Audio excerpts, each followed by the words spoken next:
जिनके नाम स्मरण करने मात्र से ही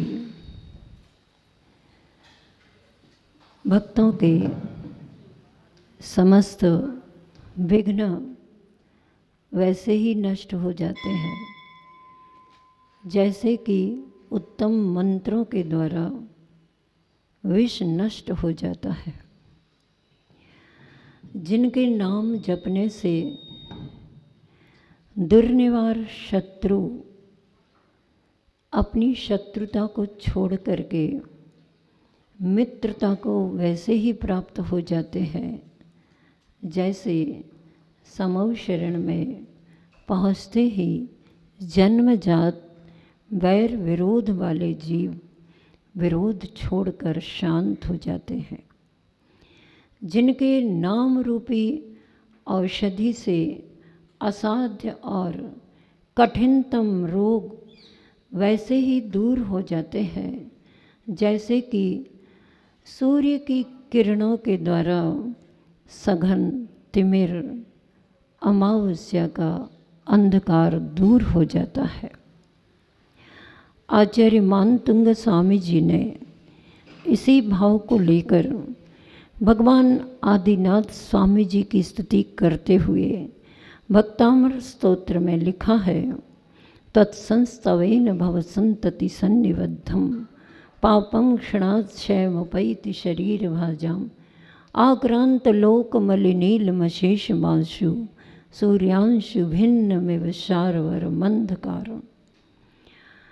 अर्थात हे प्रभु, आपकी भक्ति करने से, आपके नाम स्मरण से, आपके कीर्तन से, आपकी पूजन से, आपकी वंदना से, आपकी अर्चना से जन्म जन्मांतरों के पाप वैसे ही नष्ट हो जाते हैं जैसे कि सूर्य उदित होने पर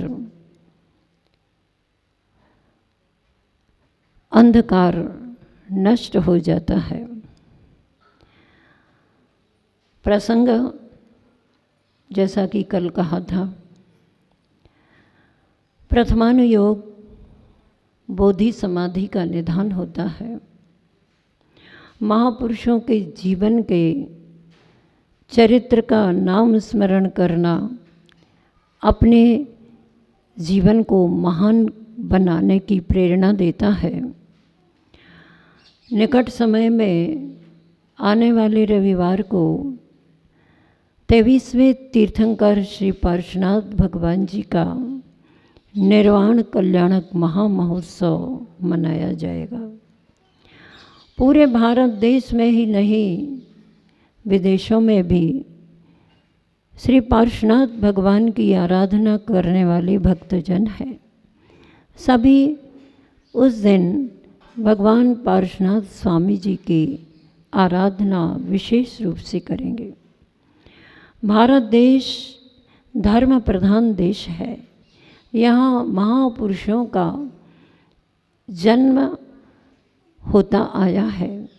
वर्तमान में भी हमारे लिए महापुरुष के समान आचार्य श्री गुरुवर विद्यासागर जी महा संत का समागम प्राप्त हुआ है।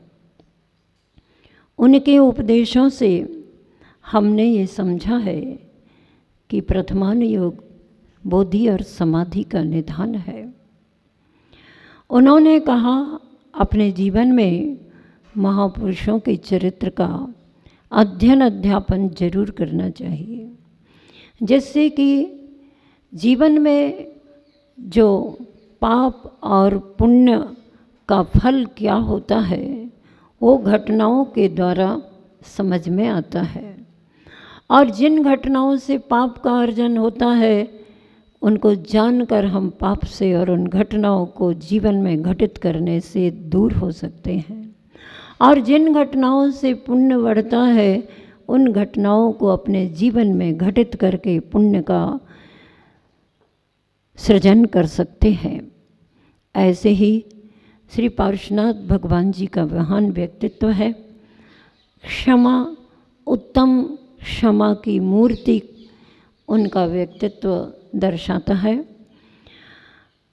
कल अपन ने ये समझा था कि उनके तीर्थंकर की जीवन की अवस्था में विशेष 2 घटनाएं थीं, जो एक राजकुमार के काल की नाग नागिन को नमोकार मंत्र सुनाने की, और द्वितीय घटना थी मुनि अवस्था में दीक्षा लेने के उपरांत संवर जाति के देव के द्वारा कमठ के जीव ने महान घोर उपसर्ग किया था।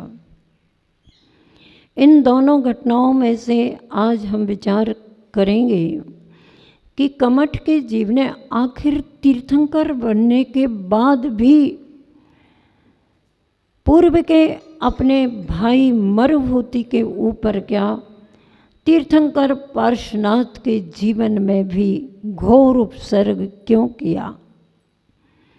किस तरह से व्यक्ति कब कैसा वैर विरोध का भाव इतना अत्यंत प्रगाढ़ रूप से कर लेता है, जिससे कर्म का बंध करके ऐसे ऐसे महान अपराध के कार्यों को करता है कि तीर्थंकर जैसे व्यक्तित्व को भी नहीं छोड़ता।